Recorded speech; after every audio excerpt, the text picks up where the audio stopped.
The Red Sox officially lost a series to the White Sox yesterday, and I honestly have no idea what's going on.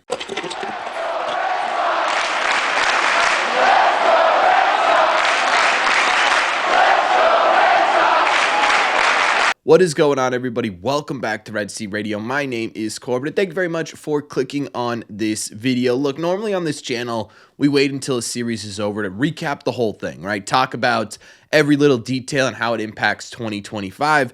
But I gotta be honest with you, I don't know that it's even worth the wait to talk about this series because today's game doesn't really matter. Even if you win or lose this one, you still lost a series to the Chicago White Sox, not only the worst team in baseball, but a team that was historically bad last year, one of the worst teams of all time, and a team that got worse this offseason, trading you their ace pitcher, right? This team is even worse on paper than it was last year. Just to put it in perspective, the Chicago White Sox had lost 9 games to come into this series. They had won just 2 of them. They now have the same amount of wins against you that they have against the entire rest of the league so far. It just flat out is not a good series. Even if you win this game today, 27-2, the Boston Red Sox still lost this series, and I gotta be honest with you, I have absolutely no idea what's going on. Now, if you're looking for a video that's just totally dismantling this Red Sox team, saying they aren't good, this team isn't going to be good, they already aren't a playoff contender, you're in the wrong place, right? I'm just simply not that person. I can't sit here and say that this Red Sox team, based on their first 16 games of the season, is going to be a team that finishes below 500, a team that doesn't make the playoffs, because at the end of the day, you still have 146 games to go. These first 16 games may end up defining this team, but there's a big likelihood that it doesn't, and so I don't want to put that out into the universe yet. I still have faith that this Red Sox team will turn around and be a good team in 2025.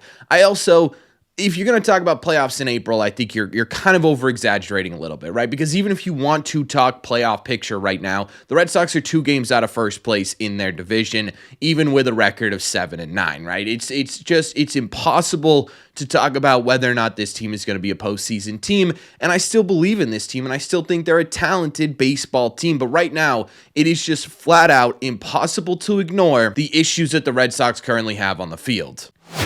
And honestly, I think the biggest problem I have with what's going on with the Red Sox on the field, and I think it's the biggest problem for a lot of you guys as well, and why it feels so monumentally bad for the Red Sox right now, is because of the fact that these are the exact same issues the Red Sox dealt with last year. They're the exact same reasons why the Red Sox aren't a playoff team, right? You talk about what went wrong or what has been going wrong for the Red Sox to make them lose 5 out of 6 games over this stretch right now. It's 1, strikeouts. The Red Sox have struck out 22 times in this series against pitchers that really wouldn't be in the big leagues against any other team. Their approach at the plate right now is absolutely disgusting. And it's not just that they're striking out, right? If they were striking out and scoring 15 runs and making pitchers work super quickly into games and get into that bullpen by the 5th inning, it's like, all right, whatever. This team strikes out. That's fine.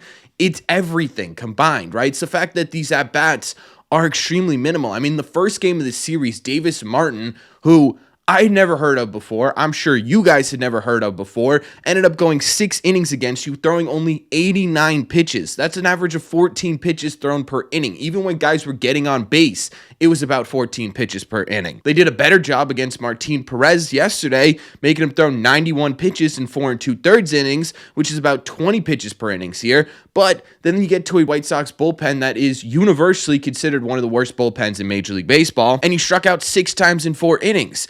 It's just right back to that ugly, ugly baseball. It's that roller coaster ride we talked about last year where the highs were super high, the lows were incredibly low, and it ended up dragging down your entire season. The reason you bring in different guys, the reason you call up different guys into this season was to hopefully change that, and right now you are seeing the exact same thing, and it's driving me absolutely incredibly mad. But it's not just the strikeouts in this series that are the problem, it's the strikeouts throughout the year so far, even when the Red Sox are winning games, even going back to the Orioles and Cardinals series, which are the 2 series they've won so far this season, you're still striking out a ton. Right now, they have 8 more strikeouts than the next team in Major League Baseball. They lead Major League Baseball by 8 strikeouts, and by the AL, you are first place by 22 strikeouts. That is an incredibly large amount of swing and miss. And it feels like a continuation of what we saw last season. The other big issue with the Sox right now is, again, another issue they had last season, and it's runners in scoring position. If we're going to break it down in just this series in particular, these first 2 games, the Red Sox are 2-17 with runners in scoring position with a 117 average. A 117 average, and they've left 18 men on base against the White Sox in this series. It's like you get on base and all of a sudden the Boston Red Sox have no idea how to drive you in anymore. There's no sac flies, there's no RBI groundouts, there's no extra base hits with runners in scoring position. There's nothing. The Red Sox are sitting there, they're allowing these guys to get on base. They're creating havoc on the base pass once they get on base. They're one of the top teams in Major League Baseball when it comes to stolen bases, right? They're doing everything correctly to get themselves into scoring position. There's just nobody in this lineup right now that can hit them in. And that's absolutely insane. It really is. You look at the lineup and you say, how can this team not be driving in base runners? But that's exactly what they're doing. And again, you sit here and you say, Corbin, it's 2 of the first 16 games of the season. You're absolutely correct, right? You're absolutely correct that it's just the 2 games. It's an incredibly small sample size. So let's bring this out a little bit. Let's talk about how they've been hitting in high leverage situations, i.e., runners in scoring position this entire season. In high leverage situations, they're hitting just 171 with a 283 on base percentage and a 233 slug for a 516 OPS. Let's talk about some other situations. In late and close games, which is the 7th inning or later, with the team tied, ahead by 1, or with the tying run on deck, the Red Sox as a team are hitting just 186 with a 320 on base percentage and a 235 slug for a 555 OPS.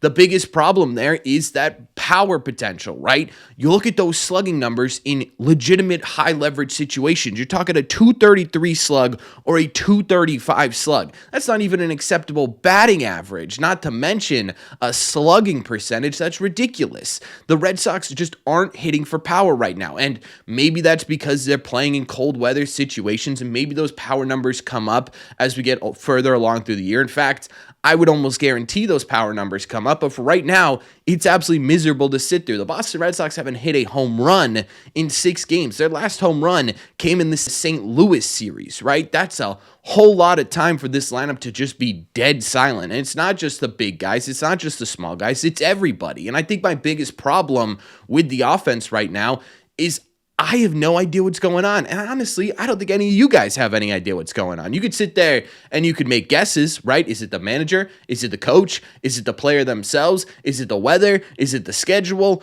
Who knows, right? You can sit there and say, oh, I think it's the manager. But at the end of the day, we don't know what's going on. And it's driving me absolutely crazy. I've seen a lot of people say that this team just simply isn't talented. That is just not true. Right? If you're saying that, you're just not accurate. You look at this lineup and you look at 4 All-Stars, 2 top 5 Rookie of the Year finishers, a top 10 prospect in the entire sport in Christian Campbell. And some of these guys are performing still, but they're just not getting the job done. It's not a lack of talent.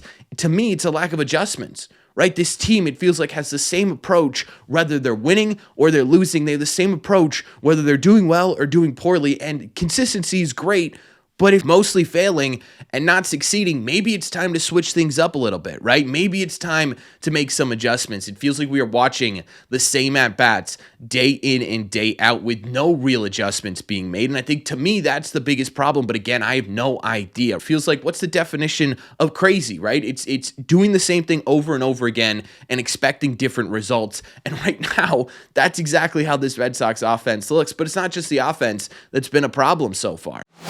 Outside the offense, you got the errors. My God, the errors, right? The Red Sox made 5 errors in one game against the Chicago White Sox. Right now, they look like the White Sox, and the White Sox look like the Red Sox. It looks like on Friday when this series started, someone ate a bad fortune cookie and Freaky Friday took place. That's what it feels like, doesn't it? I mean, how did the Red Sox come into the Chicago White Sox into an arena where there were, 700 fans and commit 5 errors. And look, I get it, right? Some of these errors are ridiculous. It's 2 catching interferences. It's a bad throw by a pitcher. It's a drop throw by, say, Don Rafael, right? It's small things. And normally that wouldn't be a concern, but when you break it out over a season as a whole, this is why you lose games, right? These unearned runs, these inability to turn double plays, the inability to get guys out of bad situations on the mound leads to unearned runs. I don't care if it's a dumb little mistake or a major one. At the end of the day, they all come back to losing baseball games and committing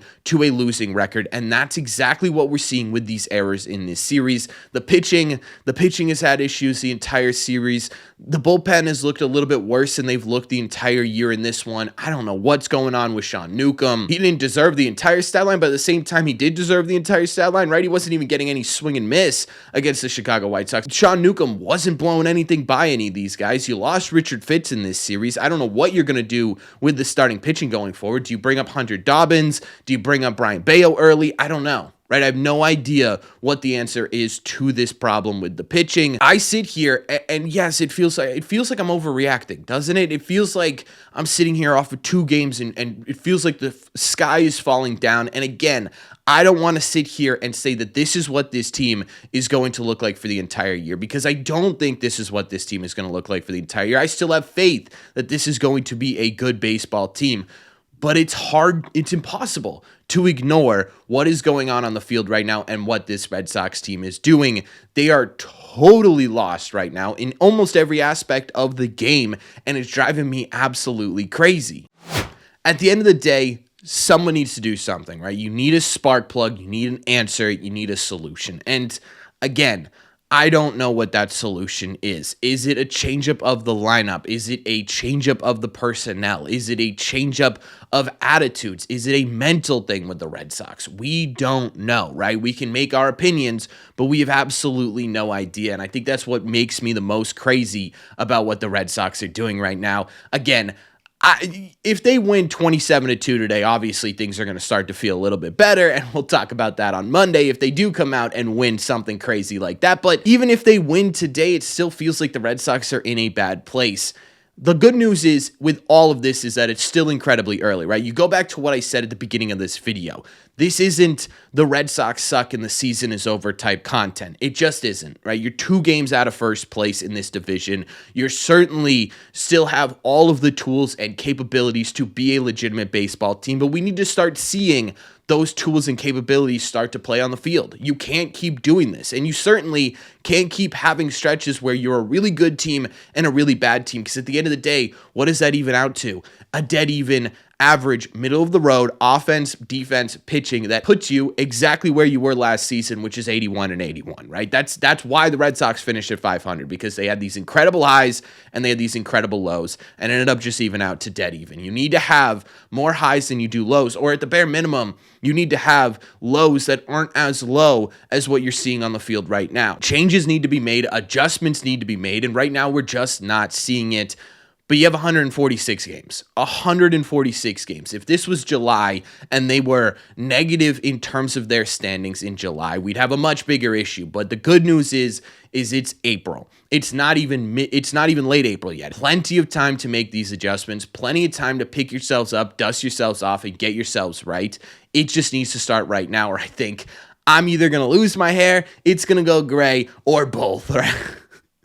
This may be the Red Sox team that drives me into my grave. I don't know yet, but let me know in the comment section down below. What do you guys think? What do you think is going on with the Red Sox? Why is this happening, and how do they fix it? Let me know all your thoughts in the comment section down below. As always, if you made it to the end of this video, do me a favor. Make sure you guys have hit that subscribe button if you haven't already. If you're new here, we talk Red Sox content almost every single day. Also, make sure you guys have hit the like button on this video as well. It just simply helps out a ton, and it's the best way to let me know you're enjoying the content. Don't forget, if you guys want to listen instead of watch these episodes, all you got to do is head over to your favorite podcasting app and look up Red Seat Radio. Thank you all very much for clicking on this one, and I will see you, hopefully with some better results, in the Red Seats.